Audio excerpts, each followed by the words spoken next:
നമസ്കാരം.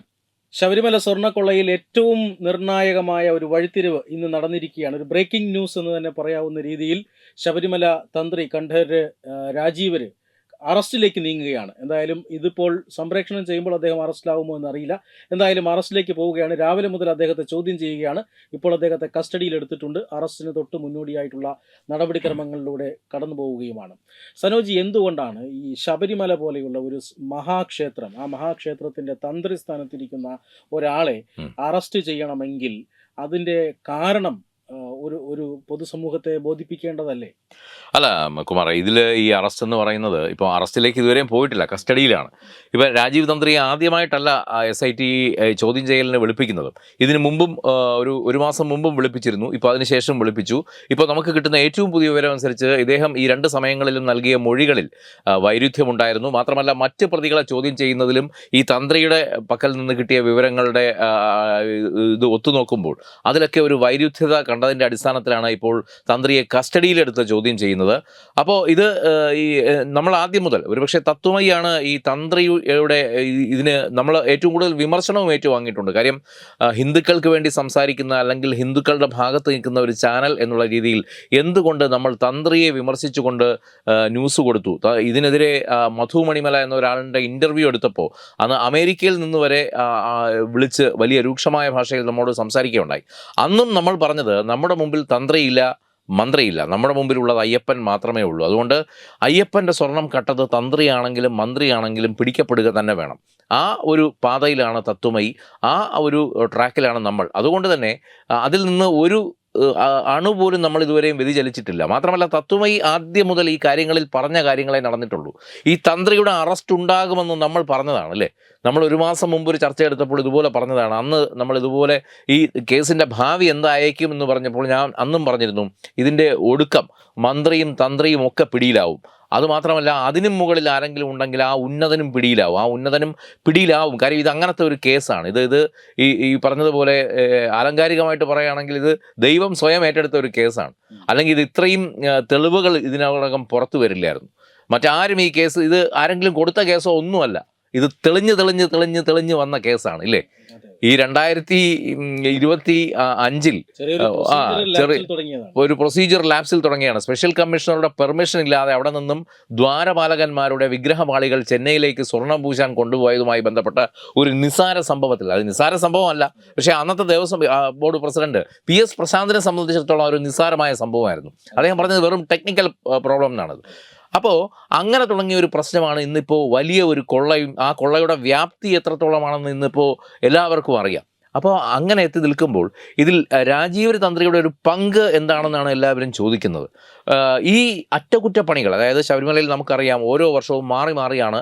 താഴമൺ കുടുംബത്തിനാണ് തന്ത്രമെന്നിരിക്കെ താഴമൺ കുടുംബത്തിലെ 2 ശാഖയിലുള്ളവർക്കാണ് മാറി ഓരോ വർഷവും തന്ത്രം വരുന്നത്. ഇതിൽ ഒരു വർഷം കണ്ഠരര് രാജീവരാണെങ്കിൽ അടുത്ത വർഷം കണ്ഠരര് മോഹനർക്കാണ്. പക്ഷേ മോഹനർക്ക് നമുക്കറിയാം പണ്ടൊരു വിവാദം ഉണ്ടായതിനെ തുടർന്ന് അദ്ദേഹത്തെ ശബരിമലയിൽ നിന്ന് വിലക്കിയിരിക്കുകയാണ്. അതുകൊണ്ട് തന്നെ അദ്ദേഹത്തിൻ്റെ പുത്രനായ മഹേഷ് മോഹനരാണ് ഇപ്പോൾ ആ സ്ഥാനത്ത് തന്ത്രിയായി വരുന്നത്. നിലവിൽ ഈ മണ്ഡല മകരവിളക്ക് കാലത്ത് മഹേഷ് മോഹനരാണ് ഇപ്പോൾ ശബരിമലയിൽ തന്ത്രിയായിട്ടുള്ളത്. രാജീവര് തന്ത്രി ഇനി വീണ്ടും അദ്ദേഹം അല്ലെങ്കിൽ അദ്ദേഹത്തിൻ്റെ മകൻ്റെ ടേൺ വരുന്നത് അടുത്ത ചിങ്ങം 1 മുതലാണ്. തുലാം ഈ കർക്കിടകത്തിലാണ് അവരുടെ ടേൺ തീരുന്നത്. മലയാള മാസത്തിലാണ് ഇവരുടെ ഈ വച്ചൊഴിയലും സ്ഥാനാരോഹണവും ഒക്കെ നടക്കുന്നത്. അപ്പോൾ ഈ SIT അല്ലെങ്കിൽ ഈ വിജിലൻസ് അന്വേഷണത്തിൻ്റെ ഈ രേഖകൾ നമ്മൾ പരിശോധിക്കുമ്പോൾ അവർക്കും ബോധ്യപ്പെട്ടിട്ടുള്ള ഒരു കാര്യം, ഈ പറഞ്ഞ ഉണ്ണികൃഷ്ണൻ പോറ്റി ശബരിമലയിൽ അറ്റകുറ്റപ്പണികൾ നടത്തി എന്ന് പറയുന്ന ഓരോ കാലഘട്ടത്തിലും അവിടെ തന്ത്രിയായിരുന്നത് രാജീവ് തന്ത്രിയാണ്. ഇദ്ദേഹത്തിൻ്റെ കാലാവധിയിലാണ് ഈ പറഞ്ഞ എല്ലാ അറ്റകുറ്റപ്പണികളും നടന്നിരിക്കുന്നത്. മാത്രമല്ല, ഈ ഓരോ അറ്റകുറ്റപ്പണികൾക്കും വേണ്ട നിർദ്ദേശം ദേവസ്വം ബോർഡിന് നൽകിയിരിക്കുന്നത് തന്ത്രിയാണ്. കാര്യം വാതിലിന് പഴക്കമുണ്ട്, അല്ലെങ്കിൽ വാതിൽ പൊളിഞ്ഞിട്ടുണ്ട്, ഇത് മാറ്റി സ്ഥാപിക്കേണ്ടതാണ് തുടങ്ങി എല്ലാവിധമായ ഇതിൻ്റെ ഓരോ നിർദ്ദേശങ്ങളും കൊടുത്തിരിക്കുന്നത് തന്ത്രിയുടെ കൈപ്പടയിൽ അദ്ദേഹത്തിൻ്റെ ലെറ്റർ പാഡിലുള്ള കത്തിലാണ് ഇതെല്ലാം ദേവസ്വം ബോർഡിന് ശുപാർശയായി വരുന്നത്. അവിടെ നിന്നാണ് ഇത് ബോർഡ് വെച്ച് തീരുമാനിച്ച് പിന്നെ ബോർഡ് അവരുടെ തന്നെ ഇഷ്ടപ്രകാരമുള്ള കാര്യങ്ങൾ നീക്കുന്നത്.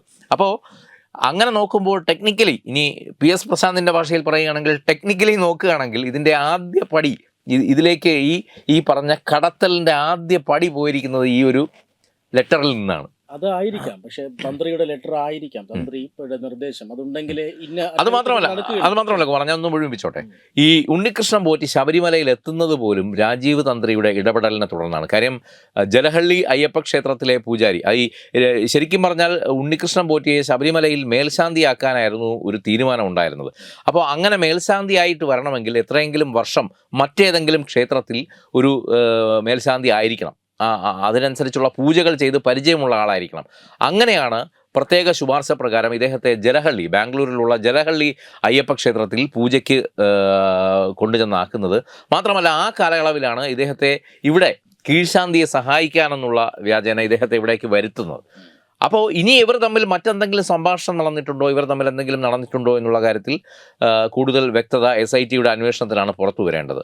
ഇത് നമുക്ക് കിട്ടിയ വിവരങ്ങളുടെ അടിസ്ഥാനത്തിലാണ് നമ്മൾ ഈ കാര്യങ്ങൾ പറയുന്നത്. മാത്രമല്ല ഇതിനിടയിൽ ഏറ്റവും വലിയൊരു ട്വിസ്റ്റ് ഉണ്ടായത് ശബരിമലയിലെ കൊടിമര പ്രതിഷ്ഠയുമായി ബന്ധപ്പെട്ട അതിൻ്റെ വേളയിൽ നടന്ന വാജിവാഹനവുമായി ബന്ധപ്പെട്ട കേസാണ്. ഒരുപക്ഷേ തത്വമയി അന്ന് ഈ മധു മണിമലയുടെ ഇന്റർവ്യൂയിലൂടെ ആ ഒരു ന്യൂസാണ് നമ്മൾ പുറത്തുവിട്ടത്. വാജിവാഹനം തന്ത്രിയുടെ കൈവശമുണ്ട്, തന്ത്രിയാണത് കൈക്കലാക്കിയത്. തന്ത്രി കൈവശം വച്ചു എന്നുള്ളതല്ല കാര്യം, അങ്ങനെയാണ് പറയുന്നത്. ഇത് തന്ത്രിയുടെ അവകാശമാണ്. അങ്ങനെ അദ്ദേഹം കൊണ്ടുപോയെങ്കിൽ അതിനകത്തിൽ വേറെ സാങ്കേതികമായ പ്രശ്നങ്ങളൊന്നും ഇല്ലായിരുന്നു. പക്ഷേ ഈ വാജിവാഹനം ചിലർ കണ്ടത് ഹൈദരാബാദിലെ ഒരു ധനാഢ്യനായ ഒരു വ്യവസായിയുടെ പൂജാമുറിയിലാണ്. അപ്പോൾ എങ്ങനെ ശബരിമല കൊടിമരത്തിലുണ്ടായിരുന്ന വാജിവാഹനം ഹൈദരാബാദിലെ ധനാഢ്യനായ ഈ പറഞ്ഞ വ്യാപാരിയുടെ പൂജാമുറിയിലെത്തി എന്നുള്ളതായിരുന്നു. എന്തായാലും അതിൻ്റെ അന്വേഷണം ഒരുപക്ഷെ SIT നടത്തിയിട്ടുണ്ടാവും, അവർക്ക് അതിൻ്റെ ഉത്തരവും കിട്ടിയിട്ടുണ്ടാവും. പക്ഷേ ഈ പറഞ്ഞ ഓഫ് ദി റെക്കോർഡ് നമ്മൾ മനസ്സിലാക്കുന്നത് ഈ വ്യാപാരിക്ക് വലിയ തുകയ്ക്ക് ഇത് തന്ത്രി അന്ന് മറിച്ചു വിറ്റു. പക്ഷേ വിവാദമായപ്പോഴേക്കും രാഖി രാമായണം അത് തിരിച്ചു കൊണ്ടുവരികയും ദേവസ്വം ബോർഡിന് തിരിച്ച് കൈമാറാൻ റെഡിയാണെന്ന് തന്ത്രി പലവരും അറിയിച്ചെങ്കിലും ഈ വിവാദങ്ങൾ നടക്കുന്ന പശ്ചാത്തലത്തിൽ ഈ വാജിവാഹനം ഇതുവരെയും ദേവസ്വം ബോർഡ് കൈപ്പറ്റിയിട്ടില്ല. കാര്യം ഈ കൊണ്ടുവരുന്നത് ഒറിജിനൽ വാജിവാഹനമാണോ, ആ കാലപ്പഴക്കം അതിനുണ്ടോ? അപ്പോൾ അത്തരം പരിശോധനകളൊക്കെ നടക്കേണ്ടതായിട്ടുണ്ട്. ഇപ്പോൾ ഈ വിവാദങ്ങൾ നടക്കുന്ന ഒരു പശ്ചാത്തലമായതുകൊണ്ട് തന്നെ ദേവസ്വം ബോർഡ് അത്തരം കാര്യങ്ങൾക്കൊന്നും ഇതുവരെ മുതിർന്നിട്ടില്ല എന്നാണ് അറിവ്. ഇനി എന്തെങ്കിലും രഹസ്യമായ നീക്കുപോക്ക് ഉണ്ടായിട്ടുണ്ടോ എന്നുള്ളതിനെ സംബന്ധിച്ചൊരു വ്യക്തത ഇതുവരെയും വന്നിട്ടില്ല. എന്തായാലും ഇങ്ങനെ ഒരുപാട് നിഗൂഢതകൾ തന്ത്രിയെ ചുറ്റിപ്പറ്റി നിൽക്കുന്നുണ്ട്. ഈ തന്ത്രിയെ എന്തുകൊണ്ട് അറസ്റ്റ് ചെയ്യുന്നു എന്നുള്ളതിൻ്റെ ഉത്തരമാണ് ഞാൻ ഈ പറഞ്ഞത്. ഒന്ന് അദ്ദേഹത്തിൻ്റെ കാലയളവിലാണ് ഈ പറഞ്ഞ അറ്റകുറ്റപ്പണികളെല്ലാം നടന്നിരിക്കുന്നത്. അതൊരു തെറ്റല്ല. പക്ഷേ അദ്ദേഹമാണ് ഈ ഉണ്ണികൃഷ്ണൻ പോറ്റിയെ മുൻനിർത്തിക്കൊണ്ട് ഈ അറ്റകുറ്റപ്പണികളെല്ലാം നടത്തിയിരിക്കുന്നതെന്നാണ് ഇപ്പോൾ SITയുടെ തന്നെ അന്വേഷണത്തിൽ കണ്ടെത്തിയിരിക്കുന്നത്. മാത്രമല്ല ഈ ഉണ്ണികൃഷ്ണൻ പോറ്റിയെ ശബരിമലയിലേക്ക് കൊണ്ടുവരുന്നത്, അവിടേക്കൊരു കണക്ട് ചെയ്യുന്നത് ഇദ്ദേഹമാണെന്നാണ് നമുക്ക് അറിയാൻ കഴിയുന്നത്. അതോടൊപ്പം ഈ വാജിവാഹനത്തിൻ്റെ ഒരു കേസും നിഗൂഢമായി നിലനിൽക്കുന്നു. ഇങ്ങനെയുള്ള ഒരു മൊത്തത്തിലൊരു കാര്യം. അപ്പോൾ ഇതുമായി സംബന്ധിച്ചായിരിക്കണം SIT പുള്ളിയെ പല വിധത്തിലുള്ള ചോദ്യം ചെയ്യലിന് വിധേയമാക്കിയത്.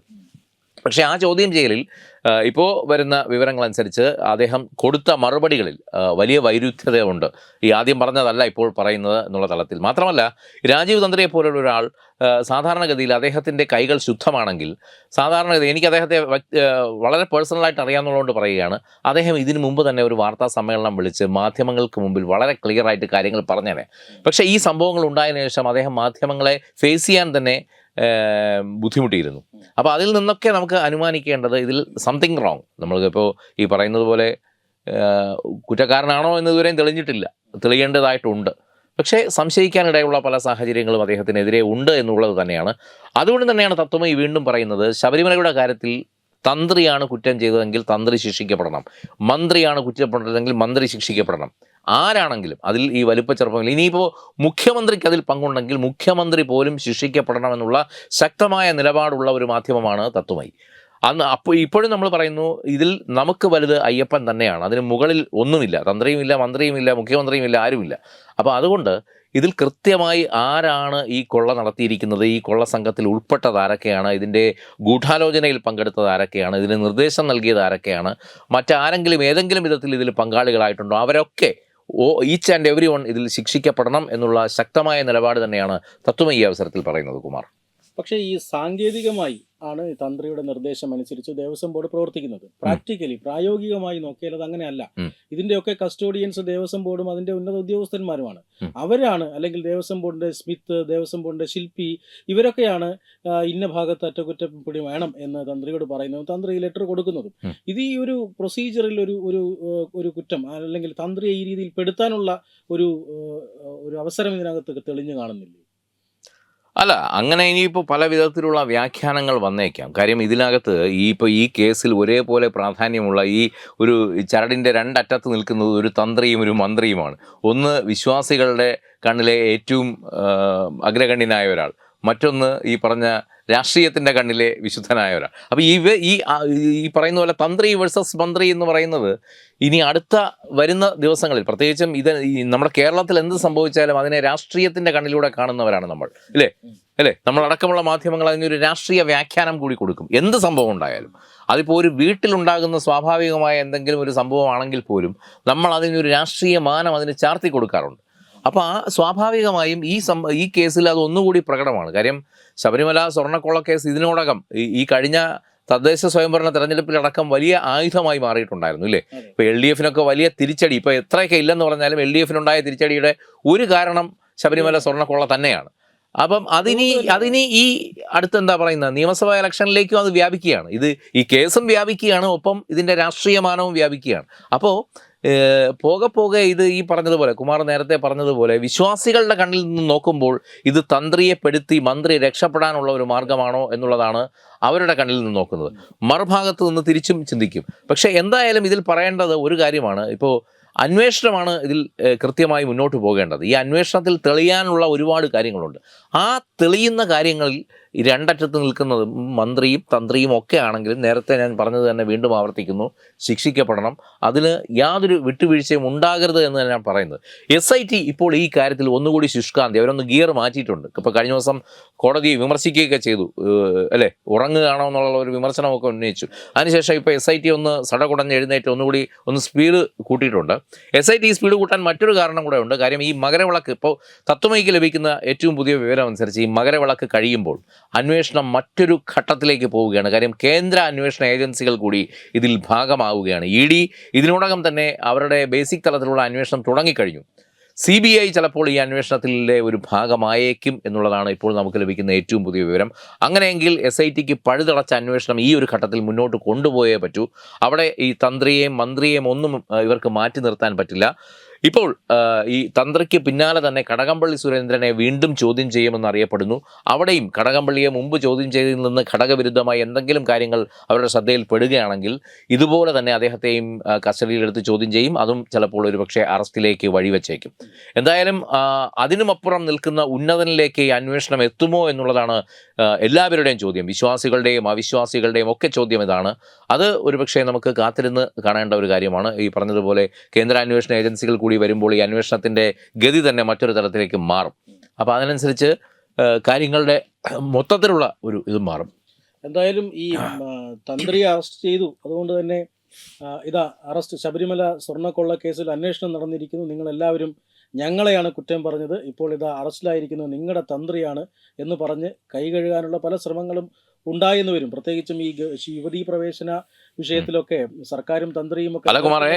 അലകുമാറെ ഇതിൻ്റെ ഈ പറഞ്ഞതുപോലെ നേരത്തെ ഞാൻ PS പ്രശാന്തിൻ്റെ വാക്കൊന്നുകൂടെ ഉപയോഗിക്കുന്നത്, ടെക്നിക്കലി പറയുകയാണെങ്കിൽ ഇതൊരു വലിയ സംഭവമാണ്. കാര്യം ഇപ്പോൾ ബദ്രിനാഥിലെ റാവൽജി അറസ്റ്റിലായാൽ നോർത്ത് ഇന്ത്യയിൽ വലിയൊരു സംഭവമാണത്. കാര്യം അത്രയധികം ഒരു വിശുദ്ധനായി കൽപ്പിക്കപ്പെട്ടിട്ടുള്ള ആളാണ്. ഒരു പോപ്പിൻ്റെ അല്ലെങ്കിൽ നമ്മൾ എന്താ പറയുക മാർപ്പാപ്പയ്ക്ക് കൊടുക്കുന്ന ഒരു വിശുദ്ധ പദവിയാണ് ഈ റാവൽജിക്കുള്ളത്. സൗത്തിലേക്ക് വരുമ്പോൾ അതേ സ്ഥാനം തന്നെയാണ് ശബരിമല തന്ത്രിക്കൊക്കെ ഈ മറ്റുള്ള സംസ്ഥാനക്കാർ പോലും കൽപ്പിച്ചു നൽകി. ശബരിമല ചീഫ് പ്രീസ്റ്റ് എന്ന് പറഞ്ഞു കഴിഞ്ഞാൽ കേരളത്തിലുള്ളവർക്ക് ഒരുപക്ഷെ വലിയ വില കാണണമെന്നില്ല. അത് മനസ്സിലാക്കണമെങ്കിൽ ആന്ധ്രയിലും കർണാടകയിലും തമിഴ്നാട്ടിലും ഒക്കെ നമ്മൾ പോകണം. ശബരിമലയുടെ ചീഫ് പ്രീസ്റ്റിന് അവരെന്താണ് വില? അയ്യപ്പൻ കഴിഞ്ഞാൽ അവർ അയ്യപ്പൻ്റെ പ്രതിപുരുഷനായി കാണുന്ന വ്യക്തിയാണ്. അപ്പോൾ അങ്ങനെ ഒരു വ്യക്തിയെ ഇത്തരത്തിൽ അറസ്റ്റ് ചെയ്യുന്നു, കസ്റ്റഡിയിൽ എടുക്കുന്നു എന്ന് പറയുമ്പോൾ അതുണ്ടാക്കുന്ന പ്രത്യാഘാതങ്ങൾ വിശ്വാസികളുടെ ഉണ്ടാക്കുന്ന പ്രത്യാഘാതം ചില്ലറയൊന്നുമല്ല. അപ്പോഴും നമ്മൾ മനസ്സിലാക്കേണ്ട സത്യം, അദ്ദേഹം തെറ്റ് ചെയ്തിട്ടുണ്ടെങ്കിൽ തീർച്ചയായിട്ടും ശിക്ഷിക്കപ്പെടണം എന്ന് തന്നെയാണ്. നിരപരാധിയാണെങ്കിൽ അദ്ദേഹത്തെ ഈ പറഞ്ഞതുപോലെ വിശുദ്ധമായി തിരിച്ചിറങ്ങി വരാൻ അപ്പോഴും തത്വമയി കൂടെ ഉണ്ടാകുമെന്നും ഈ ഒരു ഘട്ടത്തിൽ പറയുന്നു. എന്തായാലും അന്വേഷണം നിർണായക ഘട്ടത്തിലാണ്, കാത്തിരുന്ന് കാണേണ്ടി വരും. നമസ്കാരം.